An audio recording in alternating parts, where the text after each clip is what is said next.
Anti-intellectualism is hostility towards and mistrust of intellect, intellectuals, and intellectual pursuits, usually expressed as the derision of education, philosophy, literature, art, and science, as impractical and contemptible. Alternatively, self-described intellectuals who were alleged to fail to adhere to rigorous standards of scholarship may be described as anti-intellectuals, although pseudo-intellectualism is a more commonly, and perhaps more accurately, used description for this phenomenon. In public discourse, anti-intellectuals are usually perceived and publicly present themselves as champions of the common folk, populists against political elitism and academic elitism, proposing that the educated are a social class detached from the everyday concerns of the majority, and that they dominate political discourse and higher education. Because anti-intellectual can be pejorative, defining specific cases of anti-intellectualism can be troublesome. One can object to specific facets of intellectualism or the application thereof without being dismissive of intellectual pursuits in general. Moreover, allegations of anti-intellectualism can constitute an appeal to authority or an appeal to ridicule that attempts to discredit an opponent rather than specifically addressing his or her arguments. Anti-intellectualism is a common facet of totalitarian dictatorships to oppress political dissent. Perhaps its most extreme political form was during the 1970s in Cambodia under the rule of Pol Pot and the Khmer Rouge, when people were killed for being academics or even for merely wearing eyeglasses in the killing fields. During the Spanish Civil War and the following dictatorship, General Francisco Franco's civilian repression, the White Terror Campaign, killed an estimated 200,000 civilians, targeting heavily writers, artists, teachers and professors. Distrust of intellectuals. Economist Thomas Sowell argues for distinctions between unreasonable and reasonable wariness of intellectuals. Defining intellectuals as people whose occupations deal primarily with ideas as distinct from those who apply ideas practically, Sowell argues that there can be good cause for distrust of intellectuals. When working in their fields of expertise, intellectuals have increased knowledge. However, when compared to other careers, Sowell suggests intellectuals have few disincentives for speaking outside their expertise, and are less likely to face the consequences of their errors. For example, a physician is judged by effective treatment, yet might face malpractice lawsuits if he harms a patient.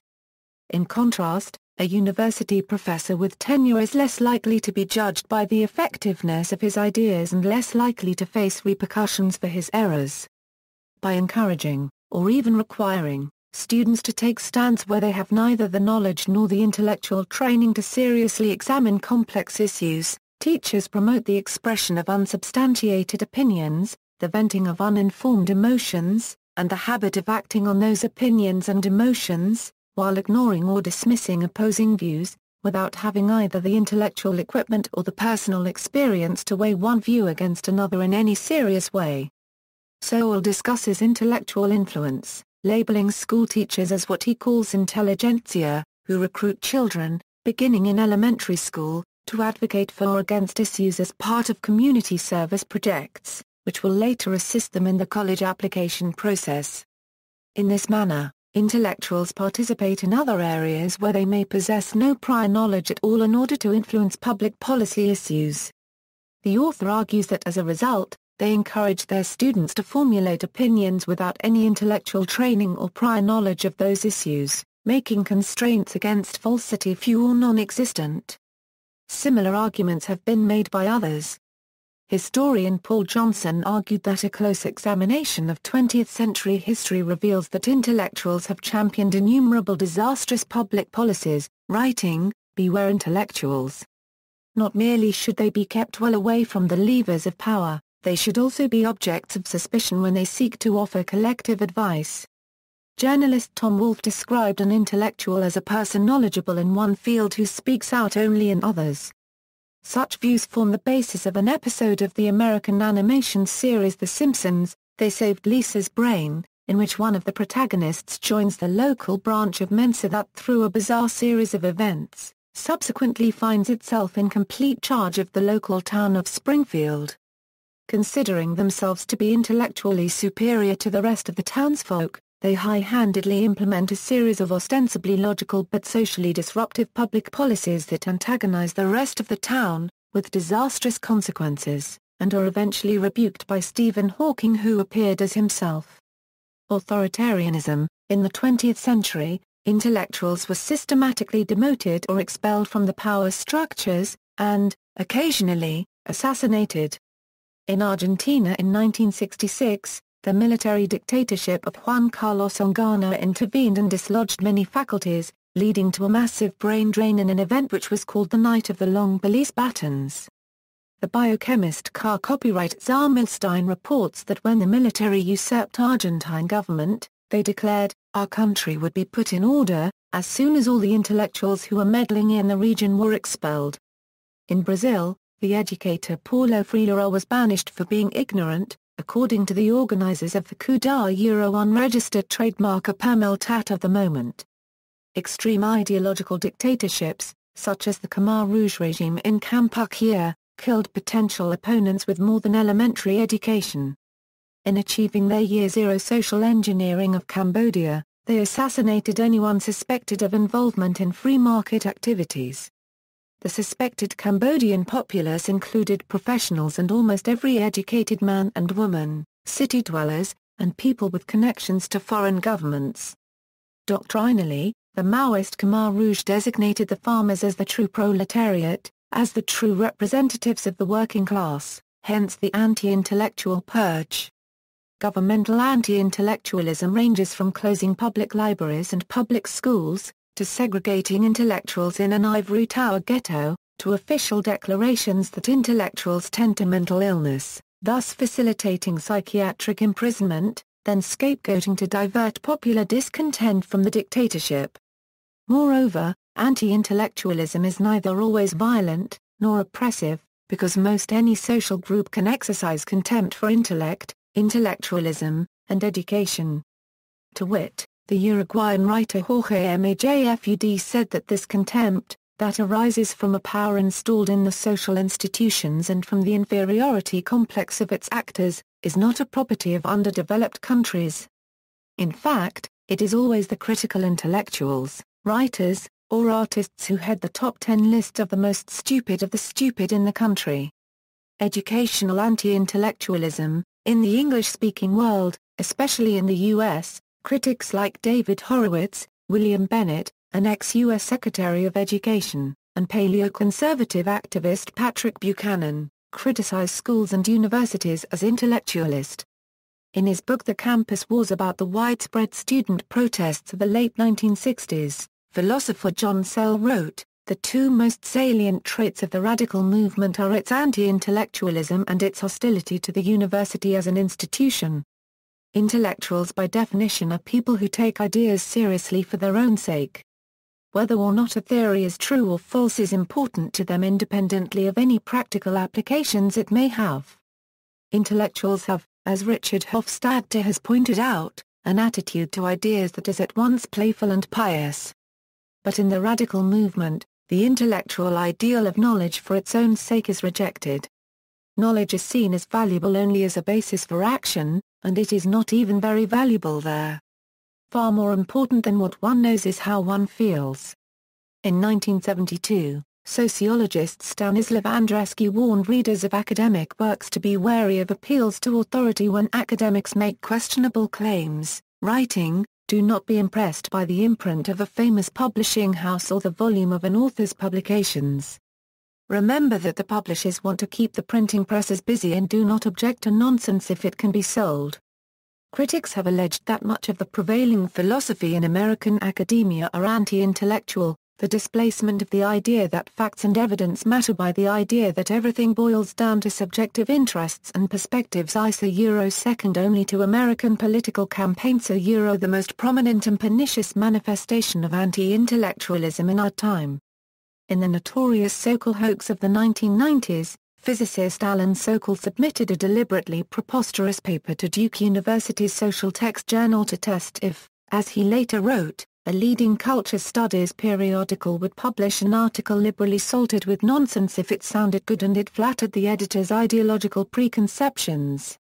Social Text published the paper, seemingly without noting any of the paper's abundant mathematical and scientific errors, leading Sokal to declare that my little experiment demonstrates, at the very least, that some fashionable sectors of the American academic left have been getting intellectually lazy. In a 1995 interview, social critic Camille Paglia described the cultural elite as a parasitic class, arguing that during widespread social disruption the only thing holding this culture together will be masculine men of the working class. The cultural elite women and men will be pleading for the plumbers and the construction workers. In the United States, 17th century in The Powering Out of the Seven Vials, the Puritan John Cotton wrote that the more learned and witty you be, the more fit to act for Satan will you be. Take off the fond doting upon the learning of the Jesuits, and the glory of the episcopacy, and the brave estates of the prelates. I say be not deceived by these pomps, empty shows, and fair representations of goodly condition before the eyes of flesh and blood, be not taken with the applause of these persons. Not every Puritan concurred with Cotton's contempt for secular education. Some founded universities such as Harvard, Yale, and Dartmouth. Economist Thomas Sowell argues that American anti-intellectualism can be traced to the early colonial era, and that wariness of the educated upper classes is understandable given that America was built, in large part, by people fleeing persecution and brutality at the hands of the educated upper classes. Additionally, rather few intellectuals possessed the practical hands-on skills required to survive in the New World, leading to a deeply rooted suspicion of those who may appear to specialize in verbal virtuosity rather than tangible, measurable products or services. From its colonial beginnings, American society was a decapitated society largely lacking the topmost social layers of European society. The highest elites and the titled aristocracies had little reason to risk their lives crossing the Atlantic and then face the perils of pioneering. Most of the white population of colonial America arrived as indentured servants and the black population as slaves. Later waves of immigrants were disproportionately peasants and proletarians, even when they came from Western Europe. The rise of American society to preeminence as an economic, political and military power was thus the triumph of the common man and a slap across the face to the presumptions of the arrogant, whether an elite of blood or books. The source, Thomas Sowell, describes the effect the American Revolution had on the development of American government, as established by the Constitution and Bill of Rights. In his opinion, the tendency to disregard the impartiality of the law depending upon who you are rather than what the author describes as the impartiality of the supremacy of the law conflicts with the American creed of the common man. According to Sowell, this fundamental right uniquely distinguishes the American character, forged by the beaten men of beaten races, from that of the arrogant and privileged elites of the European aristocracy. 19th century In the history of American anti-intellectualism, modern scholars suggest that 19th century popular culture is important, because, when most of the populace lived a rural life of manual labor and agricultural work, a bookish education, concerned with the Greco-Roman classics, was perceived as of impractical value. Ergo unprofitable yet Americans, generally, were literate and read Shakespeare for pleasure thus, the ideal American man was technically skilled and successful in his trade, ergo a productive member of society.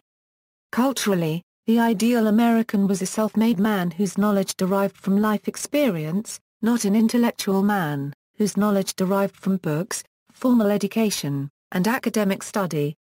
Thus, in The New Purchase, or 7.5 Years in the Far West, the Reverend Bayard Hall, A.M., said about Frontier Indiana. We always preferred an ignorant bad man to a talented one, and, hence, attempts were usually made to ruin the moral character of a smart candidate.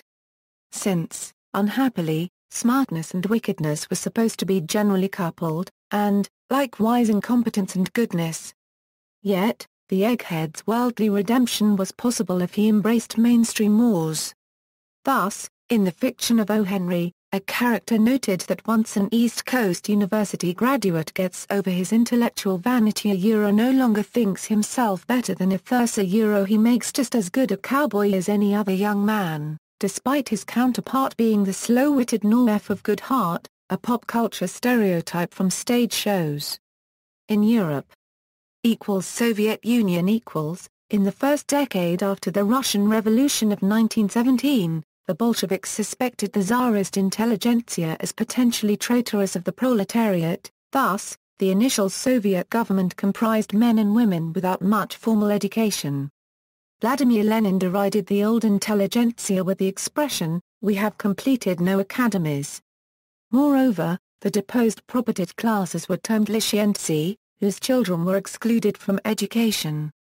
Eventually, some 200 Tsarist intellectuals such as writers, philosophers, scientists, and engineers were deported to Germany on philosophers' ships in 1922. Others were deported to Latvia and to Turkey in 1923. During the revolutionary period, the pragmatic Bolsheviks employed bourgeois experts to manage the economy, industry, and agriculture, and so learn from them. After the Russian Civil War, to achieve socialism, the USSR emphasized literacy and education in service to modernizing the country via an educated working-class intelligentsia, rather than an ivory tower intelligentsia. During the 1930s and the 1950s, Joseph Stalin replaced Lenin's intelligentsia with a communist intelligentsia, loyal to him and with a specifically Soviet worldview, thereby producing the most egregious examples of Soviet anti-intellectualism, the pseudo-scientific theories of Lysenkoism and Japhetic theory, most damaging to biology and linguistics in that country, by subordinating science to a dogmatic interpretation of Marxism. Fascism. The idealist philosopher Giovanni Gentile established the intellectual basis of fascist ideology with the autocracy via concrete thinking that distinguished between the good intellectual and the bad intellectual. Fascism combats not intelligence, but intellectualism, which is a sickness of the intellect, not a consequence of its abuse, because the intellect cannot be used too much. It derives from the false belief that one can segregate oneself from life. To counter the passive intellectual, who used his or her intellect abstractly, and therefore was decadent, he proposed the concrete thinking of the active intellectual who applied intellect as praxis, a man of action, like fascist Benito Mussolini, versus the decadent communist intellectual Antonio Gramsci. The passive intellectual stagnates intellect by objectifying ideas, thus establishing them as objects. Hence the fascist rejection of materialist logic, because it relies upon a priori principles improperly counterchanged with a posteriori ones that are irrelevant to the matter in hand in deciding whether or not to act. In the praxis of Gentile's concrete thinking criteria, such consideration of the a priori toward the properly a posteriori constitutes impractical, decadent intellectualism. Moreover, this fascist philosophy occurred parallel to actual idealism, his philosophic system. He opposed intellectualism for its being disconnected from the active intelligence that gets things done, that is, thought is killed when its constituent parts are labeled, and thus rendered as discrete entities. Related to this, is the confrontation between the Spanish Franquist general, Miller en Estrella, and the writer Miguel de Unamuno during the Dia de la Raza celebration at the University of Salamanca, in 1936, during the Spanish Civil War. The general exclaimed, "Enhorabuena la inteligencia! Aviva la muerte!" The Falangists applauded. In Asia. China. Imperial China, Qin Shi Huang, the first emperor of unified China, consolidated political thought and power by suppressing freedom of speech at the suggestion of Chancellor Li Si, who justified such anti-intellectualism by accusing the intelligentsia of falsely praising the emperor, and of dissenting through libel. From 213 to 206 BC, it was generally thought that the works of the 100 schools of thought were incinerated, especially the Shijing and the Shujing. The exceptions were books by Qin historians, and books of legalism, an early type of totalitarianism, and the Chancellor's philosophic school. However, upon further inspection of Chinese historical annals such as Shiji and Hanshu, this was found not to be the case. The Qin Empire privately kept one copy of each these books in the imperial library but publicly ordered that the books should be banned. Those who owned copies were ordered to surrender the books to be burned. Those who refused were executed. This eventually led to the loss of most ancient works of literature and philosophy when Xiongnu burned down the Qian Palace in 208 BC. People's Republic of China. The Cultural Revolution was a politically violent decade of wide-ranging social engineering of the People's Republic of China by its leader Chairman Mao. After several national policy failures, Mao, to regain public prestige and control of the Communist Party of China, on May 16, 1966, announced that the party and Chinese society were permeated with liberal bourgeois elements who meant to restore capitalism to China, and that said people could only be removed with post-Euro-revolutionary class struggle. To that effect, China's youth nationally organized into Red Guards, paramilitaries hunting the liberal bourgeois elements subverting the CCP in Chinese society. The Red Guards acted nationally, purging the country, the military, urban workers, and the leaders of the CCP, until there remained no one politically dangerous to Mao. The Red Guards were particularly brutal in attacking their teachers and professors, causing most schools and universities to be shut down once the Cultural Revolution began. 3 years later, in 1969, Mao declared the Cultural Revolution ended. Yet the political intrigues continued until 1976, concluding with the arrest of the Gang of Four, the de facto end of the Cultural Revolution. Democratic Kampuchea when the Communist Party of Cambodia, the Khmer Rouge, established their regime as Democratic Kampuchea in Cambodia, their anti-intellectualism idealized the country and demonized the cities to establish agrarian socialism. Thus, they emptied cities to purge the Khmer nation of every traitor, enemy of the state, and intellectual, often symbolized by eyeglasses. Ottoman Empire In the early stages of the Armenian Genocide of 1915, around 2,300 Armenian intellectuals were deported from Constantinople and subsequently mostly murdered by the Ottoman government. The event has been described by historians as a decapitation strike, which intended to deprive the Armenian population of an intellectual leadership and a chance of resistance. See also Footnotes. Further reading, Dane S. Clausen, Anti-intellectualism in American Media. New York, Peter Lang Publishing, 2004. Liza Featherstone, Doug Henwood, and Christian Parenti, Action Will Be Taken Left Anti-intellectualism and Its Discontents, Left Business Observer. William Hinton, 100-Day War, The Cultural Revolution at Tsinghua University. New York, New York University Press, 1972. Richard Hofstadter, Anti-intellectualism in American Life. New York, Alfred A. Knopf, 1963. Aram Leclerc, Inventing the Egghead, The Battle Over Brain Power in American Culture. Philadelphia, University of Pennsylvania Press, 2013.